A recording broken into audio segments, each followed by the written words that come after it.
Live from Penn State, this is Nittany Talk. I'm your host, Marielle Reese, and tonight we will be sending it over to the entertainment panel to discuss what's happening with the latest season of Euphoria and the cast, watch a Bachelor skit, and your weekday update from Audrey and Nolan, and then follow along with the Easter Bunny here at State College. Stay tuned.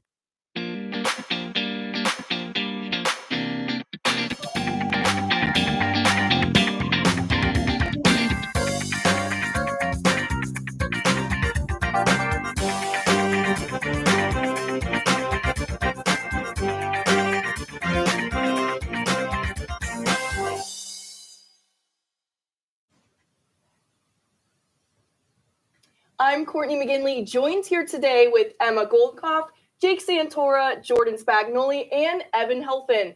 Hit show Euphoria is halting production, which has fans in quite a bit of a frenzy. So what is the deal with this delay, and what can you expect from these cast members going forward? So honestly, let's just get into it. So Euphoria kicked off in 2019, which was a while ago looking back at it. I was in my senior year of high school, which I'm a senior in college now. Wild. But since then, they've had 9 Emmys, 1 Golden Globe, 3 Critics' Choice Awards, and it's the second most popular show on HBO behind the Game of Thrones, which I think is obvious. Yeah, that makes sense. But right now, season 3 was supposed to be, I think it was supposed to start filming in 2024, but it's been halted till 2025. Mm-hmm. So what do you guys think is up with this delay? I don't know. So originally HBO and Sam Levinson, I believe who's the director, said in a statement that they're committed to making an exceptional 3rd season and that's the reason for the delay. They just want to make sure it's great. They encouraged their cast members to go out, seek other roles since they're in high demand, which they definitely have. But I'm a little confused, but there's always stuff happening in Hollywood. So there's got to be some reason for it. You see, I honestly think that it is because of those actors' schedules that they're not able to film this. I mean, you have Sydney Sweeney, who has how many projects coming out this year? Zendaya, Jacob Elordi. There's tons of stuff going on. And I just think that's really going to dive into the scheduling factor when it comes to the Euphoria season 3. And I definitely think it's probably a mix of a couple different things because, they're sitting here saying, oh, we want it to be the best season yet. That takes time. I'm sure it does. I'm sure that's just also the blanket statement they're throwing out there. But kind of like you guys were saying, these actors are in high demand. So I'm sure their schedules aren't as flexible as they might have used to. Also, we can't forget about the writer's strike that happened. I wonder if maybe that played a role into just production being a little bit slower. I feel like there's probably a lot of factors that go into why there might be a delay. I think also a big factor could definitely be the death of Angus Cloud, the actor who played Fez. And I know that he started, especially towards the end of season 2 and just in season 2 in general, he had a very more prominent character and just like presence in the show, and kind of that connection that he had with Lexi throughout was kind of like one of those mysteries that people wanted to see carry on in season 3. So it's like kind of figuring out what that's going to look like is going to be really interesting, like how they write off that character, what they're going to do with it. Yeah. And you mentioned the grief as well. I know Hunter Schafer has been dealing with a lot of grief as well. That his death has affected her, and I assume the rest of the cast tremendously. So that could also be something that the actors are dealing with. And since he had such a big role, it's always hard to deal with that when they can't be there. It is really upsetting. I know I was looking forward to seeing the relationship kind of blossom, and I think it's kind of funny because he was even saying like way back when his character wasn't even supposed to really be on the show for that long because he was just kind of found in New York, and they were like, oh, you want to come on the show, which I think is pretty awesome. Yeah. That he had no prior experience but was really filling the airwaves. The shoes, yeah. But I also think that with that word exceptional, I read that each episode takes a month. It happens. Each episode takes a month to film because it's so intricate. It's so like the little scenes. I don't know if you guys. This is the best episode we've ever filmed. But that's true. Yeah, and even in Rue's episode, that whole thing when she was running in season 2, that had to have taken quite some time to film. And I think for Sam Levinson, there are big shoes to film because season 1 was a success. Season 2 is even bigger success. And with that in mind, when I was, like I said, I was a junior in high school in 2019, TikTok wasn't so prominent. So I watched that show a little later. I think it got released in June. But with season 2, social media and TikTok, it really took storm. So I feel like with that in mind, season 3, they just went so great. No, but I think you're right. TikTok has definitely been a big part in promoting the show. And you said us that a lot with social media. The shows that do really well promoted on social media. Can we just take a minute to acknowledge the fact that we can all not stop cracking up? Emma is on the verge. I didn't even know it was that funny. But yeah, social media is definitely a very big part of shows doing really well, especially when you see on TikTok. Because for a very long time, Euphoria was definitely very big on TikTok. And it was a lot of everyone's For You page. I think it really helped promote the show. And I think part of the reason maybe it's not necessarily in everyone's mind and the delays aren't a big factor to everybody is just because it's been off of TikTok for a while. It's been so many years since the seasons have come out. It's definitely going to take a lot more social media encouragements, engagement, advertisements to definitely put them back in the public eye. But I think TikTok will be a big part of, again, kind of promoting it to be what it was back in 2019. Well, that's so true because I remember during the Super Bowl was also the season finale of Euphoria. So that was like a big thing, Maddie versus Cassie, and then the Super Bowl. Yeah. So I think I can't wait to see the energy that it brings for season 3. But in the interim, they are allowing their cast to pursue other opportunities, which I think is great. But also I read that the cast remains in a first position contract. So when Euphoria does gear up, they do have to revert back to Euphoria and pause everything else. And just like you mentioned, Sydney Sweeney, she has numerous projects. I think tons. at least like 18 plus. Yeah. This year alone. She definitely is becoming Hollywood's it girl. Absolutely. Sure. So with that, let's kind of talk about their trajectory. Like, who do you guys think since the beginning of the show in 2019, who has rose to fame the most? And I know that Zendaya and Jacob Elordi, they were already famous beforehand, but I think nowadays they're seen in a different light because they did play this raw role. And you know what? That's the exact point I was going to make. You were seeing, Zendaya on like shows like Shake It Off and Casey Undercover, and now she's completely, making this way. I remember like whenever she did her Challengers interview, like she was excited to be this is the first time she's playing a woman, not a girl. And, I think that really reflects how her career has really shifted. A lot of times you see these child stars that aren't able to, transfer over to mainstream, media that we all are seeing on like a mass volume. And so I just think that's really special in itself. And then, like you said, Sydney Sweeney, just the amount of products that she's amassed since her time started on Euphoria has just been incredible. And I kind of agree with you there. I think Euphoria really helped kickstart Sydney's career because there's not a lot of movies that she was in prior to Euphoria that are very notable to people. But now we've seen her in a lot of new films coming out and a lot of projects that she's working on. But then I also think it kickstarted maybe Jacob Elordi and Zendaya's career in a different sense of it took them from maybe a little bit more childish of roles to more sophisticated adult roles. And like you were saying, really push them into the adult film industry, not necessarily just like the kid film industry. Yeah. And Courtney, you were saying too how Jacob Elordi and Zendaya were pretty famous beforehand, but I think Jacob's career has skyrocketed as well as Sydney's. Sure. He's been in Priscilla, he played Elvis, so that's a massive role that got so much promotion. Felix in Saltburn, which I think that was such a controversial movie as well. People were watching it, people were talking about it. Great promotion for him. My mom even loves him. Yeah, exactly. My TikTok mom was will all send over me Instagram reels. Look at Jacob Elordi. I am Like, so he scared is to watch very that movie. pretty, You Mom. haven't seen it yet? I'm so scared to watch it.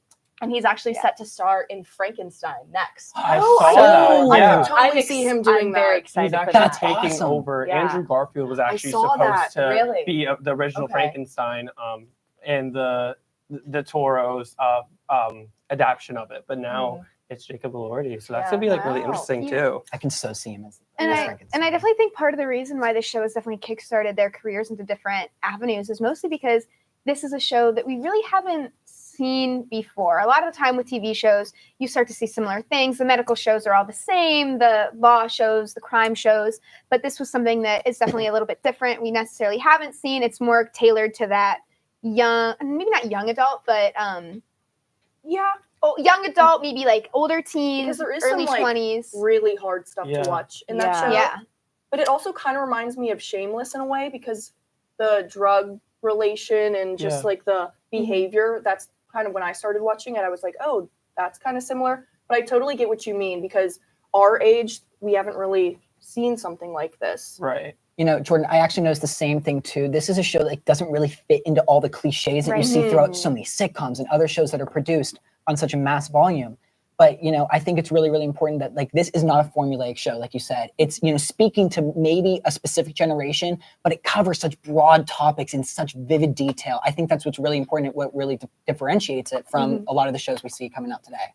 I agree. Yeah, I definitely feel like it's showing high school like in a different light, maybe a more like mature manner, because like a lot of the things, kind of like you guys are saying, that was covered in Euphoria are very hard hitting and very just like something we're not used to seeing before, especially among actors who are supposed to be playing like 16, 17, 18-year-olds. It's just like really interesting seeing kind of from those two seasons how they went about that. So I'm really interested about like season 3 and how that's going to look too. And kind of going off that too, Dominic Fike, who had a pretty good role in the show, he's not going to be in season 3. So I'm like really intrigued how they're going to write off that character. And he's also been blowing up too with his music career. Yeah, speaking of you mentioning them being in high school, season 3 is actually going to be a jump, I think. Yeah, so seeing them in the real world and seeing them maybe in a college setting or even in like college and beyond, I think that's super like telling like how they evolved as a person and as a character, because in high school, obviously, you're still learning and growing, college too. But yeah, I think it's going to be interesting. Do you guys have any predictions at all for season 3? I don't know. I just think it's just going to resonate with people so much more because I think college age students for the first 2 seasons could resonate with it, even though the actors were playing in high school. But now that they're jumping, I think there's going to be a lot of people that can relate to the show a lot more. And, you know, you wonder if maybe they did that because they're trying to fit their target demographic more. Yeah. And the people that are watching the show tend to more be college students, that older adult type now.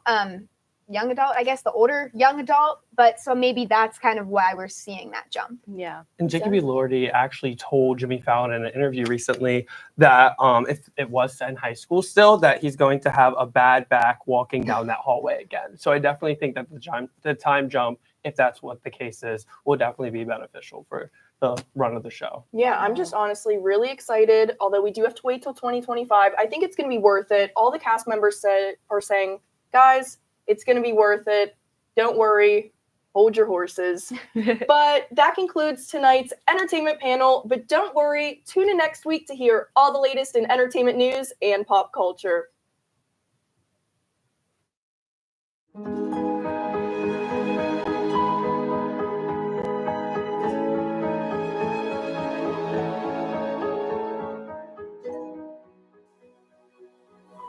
I'm really nervous for tonight. It's down to just 3 of us, and it's hard to know where James' mind is at.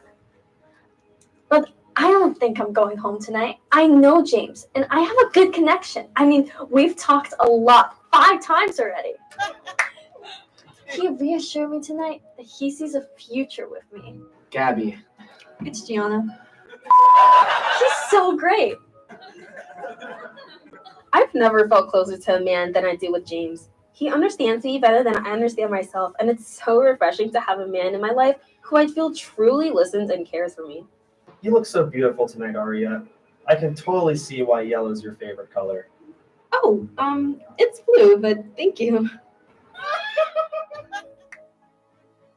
I'm very confident going into tonight. James and I have such a strong connection. But at the same time, there are only like 3 of us left. And I'm sure all of us feel that way. It really could be any one of us going home. But I know no matter who stays or who goes tonight, us women will stick together and support one another. We want nothing but the best for each other and for James. And none of us would ever wish anything bad upon the others. I don't know. All 3 of these women are amazing. All I know is tonight I'm going to have to make one of the hardest decisions in my life. And I know I've said that exact same thing every single rose ceremony, but this time it's actually true. I don't know what I'll do tonight if James doesn't choose me. I'm not used to being chosen. I'm always someone's second choice. I promised myself I wouldn't settle to be someone's second choice ever again, or allow myself to be put in that position. If you're afraid of being someone's second choice, why would you come on a show like The Bachelor? It's been really hard to see James talking to other women. I don't like to share a man. If you're talking to me, I expect you to be only talking to me and no one else. So it makes me mad when the other girls have conversations with him. It just makes me feel super insecure. But you came on the show expecting that to happen, right? I mean, it's The Bachelor. Talking to multiple women is literally the premise of the entire show. I know, but I wanted him to be different. You know, choose me right away.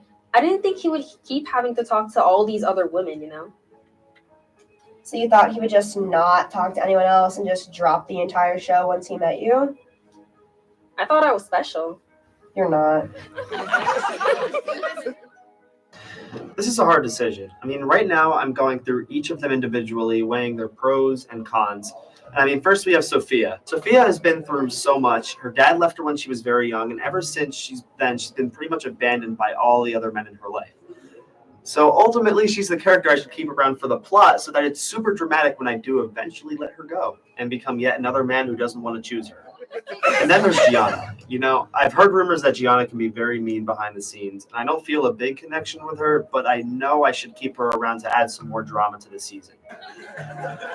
And finally, there's Arya. Arya is a great girl. She has such a good heart. Great body, too.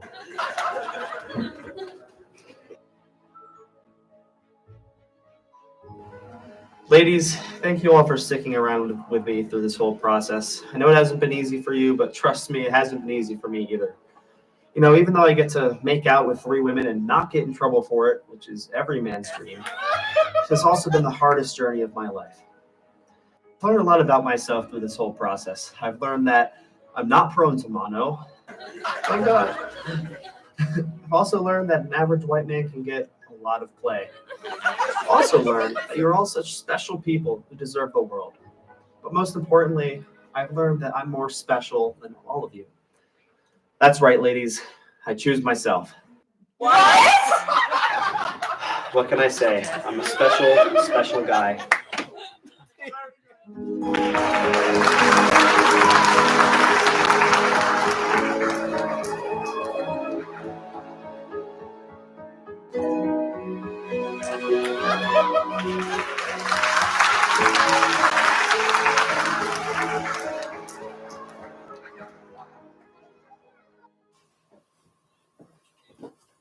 Welcome to Weekday Update. I'm Audrey Keller. And I'm Nolan Collery. I write his jokes.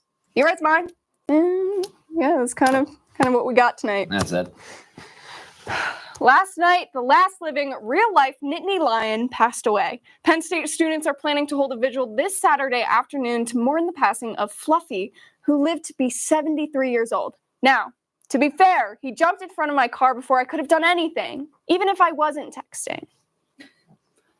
One of the most popular reality TV shows of modern television just had its 28th season finale. That's right, The Swiftaler, where Taylor chooses a Kelsey and her metaphors about leaving daisies make us cry, especially when the daisy is self-aware about being on its own. The construction site along Calder Way has had a huge influx of new workers, middle-aged women. Interestingly enough, these women are volunteering to come on site without any form of pavement, being called asphalt aerobics. Nope. Not aerobatics as well. Aerobics. That's going to be how I pronounce that word. This new workout trend is further proof that moms will try literally anything for exercise besides exercising. Easter was last Sunday, the time when we celebrate Jesus rising from the dead by hiding eggs, Easter Christians coming out of their hibernation, and eating crushed animal bones and skins in the shape of bunnies. It's a really cutesy, pastel-like holiday. Looking over at election news, Robert F. Kennedy Jr. has finally decided on his running mate. RFK has been polling well with young people, so he needed someone to keep up with his voters' childlike wonder. However, in order to secure more of the 50-plus vote, he decided to go with a military man who would earn the respect of the patriotism-loving Generation X. Yes, you can see RFK speak on Thursday night in California with his potential VP to be Captain Crunch. Sunday night, Happy Valley was a buzz and a light because the Bryce Jordan Center hosted Drake. That's right. Your favorite Canadian rapper was here this weekend. Now, personally, he's not my favorite rapper. So if we could get like Kanye or Kendrick or Jay-Z. No, stop. Did you not hear Beyonce's Jolene? You can't. No. No? No. What's Beyonce, I swear we do not want your man. I promise we will not be we will not even be thinking about, we will not utter his name, girl. Like he is all yours.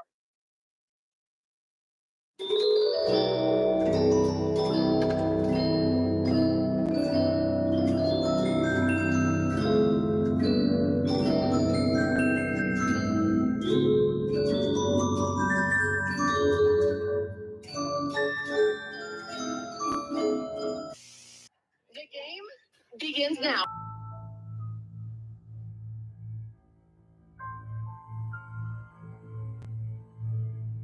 Okay, so we're trying to find 2 orange eggs, and then we have to find the golden. And we have to find the eggs. We have to find our orange eggs before we can find the golden. Okay, let's look in the trees. Did you see anything? We're so good at this. Hey guys, Hey, so we haven't found no eggs. No, yeah, I haven't found any eggs yet, but It's only been a couple minutes. We're right. just, like, so scared. Right, like we're neutral right now. Right, but we'll Haven't found eggs. So. yeah. So hopefully we'll find our green eggs soon. We're kind of like stuck right now.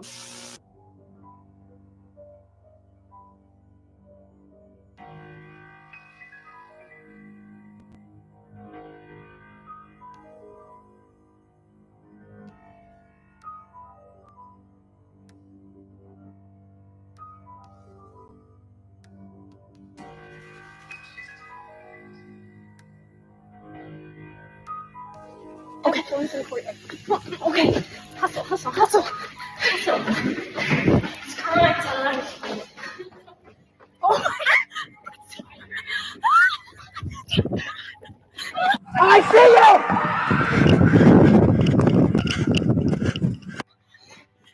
Oh my God, I'm enjoying.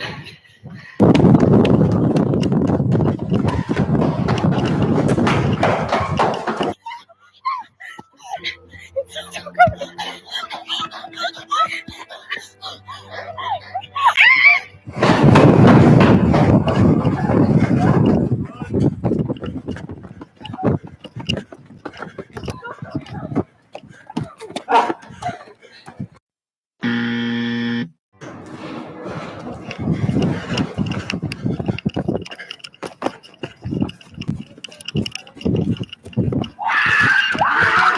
We have a bunch of people following us, which is against the run. Run you.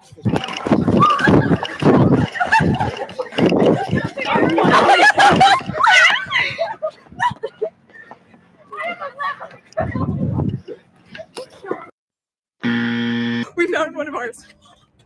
Okay. Wait, so they might break them to like hide them places. Okay, We have so one of ours. you're clear. So we are one step closer Yeah. to winning. We're currently hiding under this wall right here because we don't know what's going on. And we don't see anyone at all.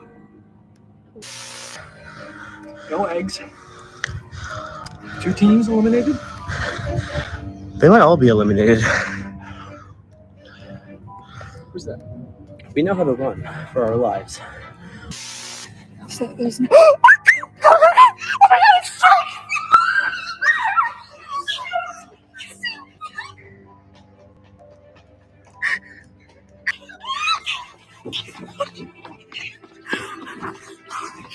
my God, guys, let's check over there. Dude, is this your building? Can you let us in?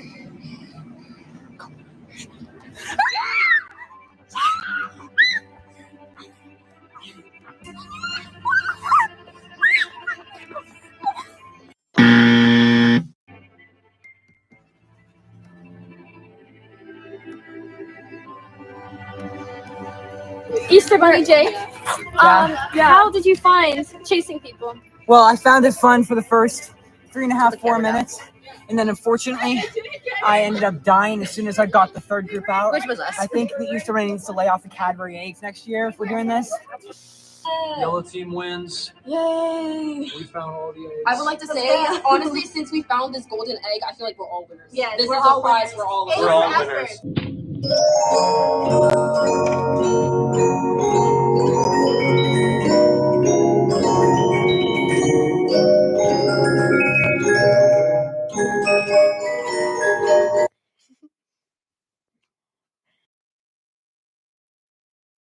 Another great show to an end.